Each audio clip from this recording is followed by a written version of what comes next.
बाबा दीप सिंह जी की कहानी सिख इतिहास की सबसे गौरवशाली और रोंगटे खड़े कर देने वाली गाथा है।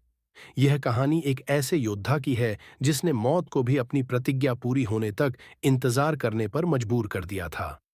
बाबा दीप सिंह जी का संकल्प 1757 के समय अफगानिस्तान के हमलावर अहमद शाह अब्दाली के बेटे तैमूर शाह ने सिखों के पवित्र तीर्थ श्री हरमंदिर साहिब स्वर्ण मंदिर पर हमला किया। उसने न केवल दरबार साहिब को नुकसान पहुंचाया, बल्कि वहां के पवित्र सरोवर को भी मलबे और कूदे से भर दिया।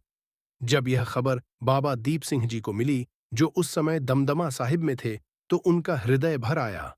उन्होंने उसी समय कसम खाई कि वह अमृतसर जाकर दरबार साहिब को आजाद कराएंगे और वहां दिवाली मनाएंगे।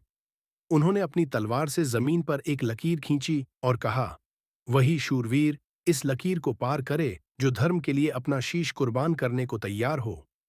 मैदान ए जंग और वो चमत्कार बाबा जी के साथ हजारों सिख योद्धा अमृतसर की ओर चल पड़ी है। अमृतसर के पास गोहलवाड़ गांव में अफगान सेना के साथ भीषण युद्ध हुआ। बाबा दीप सिंह जी की उम्र उस समय लगभग 75 वर्ष थी, लेकिन वह 18 शेर लगभग 15 किलो का खंडा लेकर बिजली की तरह दुश्मन पर टूट पड़े। युद्ध के दौरान एक अफगान कमांडर के साथ मुकाबला करते हुए दोनों की तलवारें एक साथ चलीं। इस वार में बाबा जी की गर्दन पर गहरा घाव लगा। कुछ इतिहासकार कहते हैं कि शीश धड़ से अलग हो गया था। तभी एक साथी सिख ने चिल्लाकर कहा, बाबा जी, आपने तो अरदास की थी कि आप अपना शीश दरबार साहिब के चरणों में जाकर अर्पित करेंगे, लेकिन आप तो यहीं रुक गए।